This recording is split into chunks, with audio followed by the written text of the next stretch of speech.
this is basically all in by Ian. He's taking enough SCVs to tank for the Zealots, and remember, every single SCV is the same health as a Marine, so they basically act as another Marine, and they're actually coming in by the back door. And where is that Observer? The Observer by Cringe actually does not see this, and he's building... Oh, actually he does. You see, he's building photon cannons at the back, but the thing is this is going to block his own units, because all these units are ranged. And these cannons are not going to be able to reach this Bio Army, this Marauder actually being a total boss. And it's like, you know what? You guys might die down there, so I'm gonna take the high ground and not die. But all these cannons coming down, and there's only a single Colossus, and the Colossus is tearing away at these Marines. A very, very interesting force field. Very nice spread. He's able to cut the entire Terran army in half. What a battle! Fantastic force fields, and all I can hear Ghost dying, and all the Zealots does go down. But right now, the Immortals are being pushed back, and these Immortals need to come up here to the front and kill these Marauders very, very quick. And the Zealots are scrambling to get in the front, and right now there is... I would say the battle is so even right now. Actually, I would put the advantage to Cringe. Cringe had the bigger army. His Medivacs are completely out of energy, completely out of health, and Ian is forced to go back. But the question is right now they have traded armies. Okay, who can build his army back faster? But right now, because Ian is essentially on one base and he's lost a lot of harvesters and a push. Actually, having a couple idle harvesters over here, one of the things you want to do is on the bottom here, in the middle of the left screen, is you're going to be able to see how many idle workers you have. And as I was saying, it's going to come down to who can rebuild the army faster. And looking at the armies tab, we do have 1 Colossus, 2 Immortals, 5 Zealots, and 6 Stalkers by the Protoss. But again, overwhelming Bio army by Ian, and 19 Marauders and 25 Marines. And it really comes down to positioning of your units. So, for example, the Terran might not have wanted to fight in this crack because of the force fields, and the force fields absolutely won the Protoss that battle. Huge thumbs ups to Cringe. Love those force fields, absolutely baller. And Ian actually putting these Marauders, man, these are expensive scouts, 100 mineral scouts, and right now Ian is just going to secure his third base. And as of maybe 2 minutes ago, I would have given the advantage to Cringe right now.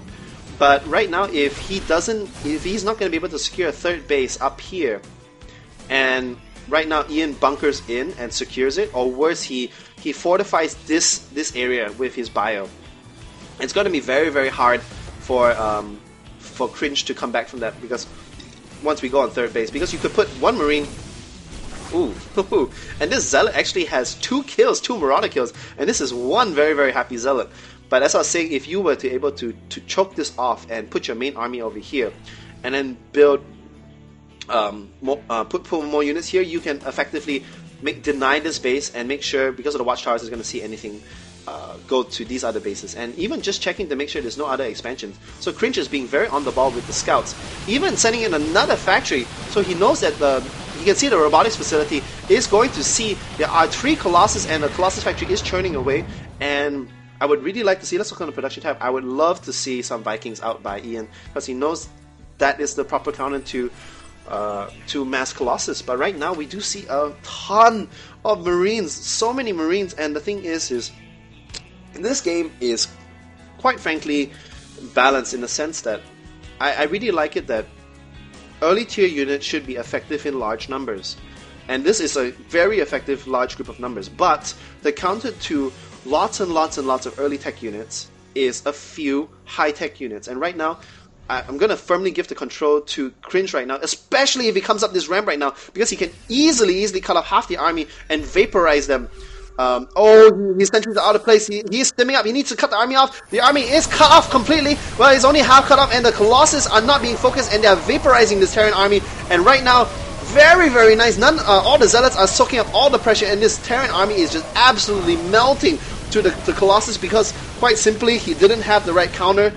And there, ladies and gentlemen, is the Protoss death ball right there. Well played, GG. Ian calls, and Cringe moves on. So to all you people tuning in from the to this bronze, silver, gold tournament, let's not focus on the little things. Let's not focus on the build orders. Let's not focus on position. Let's focus on broad strokes, as we keep saying. So Ian did this brilliant scout early with the factory. He saw he's going 4-gate. Okay. But he didn't expand early to take advantage of that. He had enough defense, and remember, there's always a defender's advantage.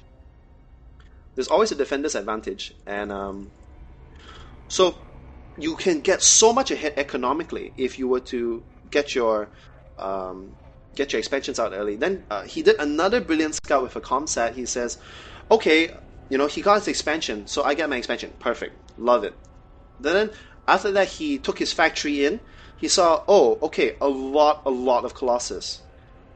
But he didn't build Vikings to deal with the Colossus. Instead, he insisted on pushing with Marines and Marauders, and there were no ghosts in that mix to EMP the sentries, so there wasn't even a way to make sure he wasn't cut off. Like, you could have got Ghost and Cloak and then go in there and poof, EMP the sentries, and then you would still be imbalanced in a sense, but at least it wouldn't be so lopsided.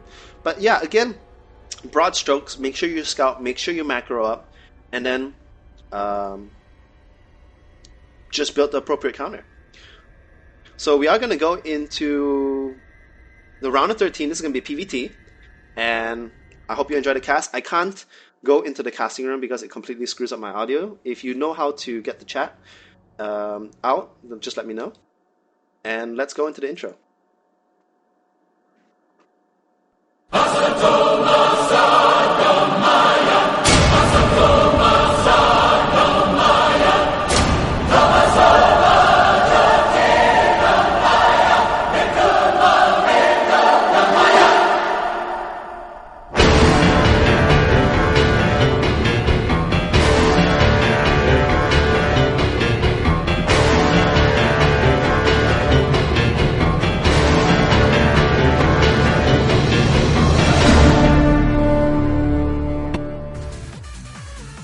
Alright, ladies and gentlemen, welcome back. My name is HDPhoenix, and I'm going to be casting the round of 32 here at the Bronze, Silver, Gold tournament. And here we are once again on Jungle Basin. We just saw this match in the last one, and it is going to be in the 11 o'clock position. It's going to be Frost, the pink Protoss, against Pov once again as the Red Terran. And that's actually a very, very early scout by Frost. He is going to be concerned by any kind of early pressure, any kind of Maka racks coming out by Pov, but it doesn't look like anything fishy is going to go out by Pov just yet. He is just going to throw down his barracks actually in base, so that's actually very interesting. I'm not so sure about that building placement because, again, the tech lab is going to block your gas, but again, let's not focus on build orders. This is Bronze, Silver, Gold. This is where you can learn about the major mistakes that you make and make sure that you don't do it yourselves. So as I was saying in the previous cast, make sure you always make workers, make sure your macro is solid. Like it's just like golf. Like I used to play quite a bit of golf, and my golf teacher would always tell me, when you putt, always make sure the golf ball goes past the hole. It always sucks if the ball stops before the golf hole, because then you have actually zero chance of the ball going in. If the ball misses the hole but goes past, at least you had a chance. So in the same way, when you make workers, right, if you make too many workers, that's so much better than if you make too little workers. Because if you had too much workers, you'd be like, oh, okay, crap, I made too many workers, I need to make an expansion, or I can bring some of my workers along for attack. But if you make too little workers, then you're never ever going to know that, like, you're going to be enough, and then you're going to come to that big battle, you're going to have a smaller army, and you're going to be like, oh crap, how come, I played my best, I macroed well, I positioned well, I built my buildings right, but I still lost because I had a bigger army. Remember, macro. And the other thing that I was talking about is scouting. Scouting is the other big thing. So right now, Paul is going to go out of his enemy base. He does see the cybernetics core, so that's basically all he wants to see. I would actually like to see him stick around just a little bit more, just so he can see if he's going to get that second gas a little bit early. Usually a very, very early second gas does signal that he is going to tech up, because if you're going to go into Twilight Council, to get early charge for your Protoss, or if you're going to get Stargate for early Void Rays, then you need that early gas. There we go. There's the second gas. There is no Stalker in production. So actually the SCV could stick around and do a little bit more scouting. These are the broad strokes you want. And right now, if that probe had stuck around a little bit longer, he might have actually seen the construction of these 3 barracks. And it does look like POV is going to go for... Ooh, am I seeing this right? Now this is a unit... okay, let me finish my train of thought.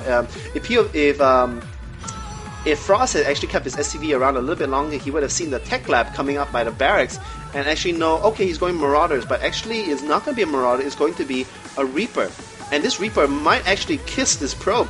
No, it's not. It's on move. It's on move command. But I mean, that's a detail. Usually when I move a unit, I like to move it on attack. So you press A and you click instead of just right clicking. So if you do meet a unit like that, you are going to attack. But as I was saying, Frost is doing the right thing. He is scouting. He is going to come over here. And even though that didn't see anything, you saw the Marauder, you saw 2 Marines. So you know, okay, he's going for some kind of bio. And actually this Reaper is not here to do any form of damage. It is just here to see what is he building, and he does immediately see it's going to be a 3-gate robo. This is a very, very standard, very nice build, and you know, for 50 minerals, 50 gas, that saves you a scan. Think about that. It saves you a scan. You already have the barracks with the tech lab. Why not get a Reaper? Especially if you're going against another Terran. Especially if the Terran walls off here and has all his units sticking over here. You can pop your Reaper in, come in, take a look, and once again you can prepare. So I love that. I love that by Ian. Great job. I mean, that stuff you see a little bit in the higher levels, and positioning all his units right. One thing I would critique about Ian's play is the placement of his supply depots. Now, supply depots are cheap, and you want to think of your supply depots as a Zerg. Your supply depots are overlords as a Zerg, and you float them all over the map to give you sight. Your supply depots should be the same. You should put one here, put some here, you know, by the rock, put them here so you can see against air units coming in. Quote unquote, float your supply depots around, and treat them like overlords, which is actually really funny, because when I see people like HD StarCraft and Zerg players, they play other races, and you see their pylons and you see their supply depots, they're everywhere. Like sometimes you see like a supply depot here, or like it's just random, because they have this mentality that their food units are overlords, but that SCV is going to come out here and see this small little push by Frost, and I'm going to have to give the advantage completely to POV, because he has not only the stronger unit composition, because Marauders absolutely tear apart early Protoss units. And even though they don't have any upgrades, okay, never mind, bite my tongue, they do have some upgrades. They do have the concussion shells. We do have stim on the way. I love it. Stims are very, very good for bio. Make sure you get that as early as possible, because even if you don't get stim early, even if you get stim early and you don't attack, when the attack comes, stim is fantastically good on defense as well. So, but once again, the broad strokes, Frost is scouting beautifully, and he knows that he can't push. What does he do? He gets an expansion. Brilliant. But the thing is TOP has already been one step ahead, because he got his Reaper in. He's like, okay, it's a 3-gate robo push. I have enough defense. I'm gonna get my expansion. Immediately get his expansion. And right now on the harvester count, he is actually only 3 harvesters ahead. But once again, you have mules, and once again, remember, always working on your macro. This is not saturated at all, and you should constantly be making units. So let's look in the production tab. We do have one probe out by Frost, and yeah, there we go. Finally, 2 SCVs out by POV, and this should be an interesting match. So right now, it's going to go into the mid game, where none of them actually has any idea of what they're going to do. Actually, I would really like to see POV make one more Reaper again, once again, to go in there to see.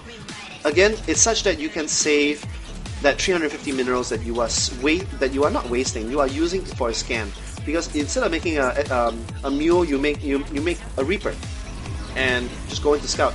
And if he goes in right now and he sees that, oh, it's such a late expansion, I should just macro hard, and I just keep enough on defense, and I should be fine. And actually, POV is pulling heavily into the lead, 37 harvesters over 29. And right now, looking at the army size, he is slightly ahead. But even if he was to push out right now, he has such a strong unit composition against this, because it's kind of sad that Protoss. Well, actually, I think this is deliberate game design, that the Protoss really has no way to deal with early bio until they get either A, Tier 3 Colossus, or B, Tier 3 High Templars. The other only real counter to mass bio is mass gateway units, but then you're going to need an equal amount or more of zealots and stalkers and sentries. You need good force fields, and it's just so punishing to the Protoss early game. You know, if he doesn't get that perfect positioning, then he just is not going to win against that early bio push. Because the thing is, the difference is stim. Stim is just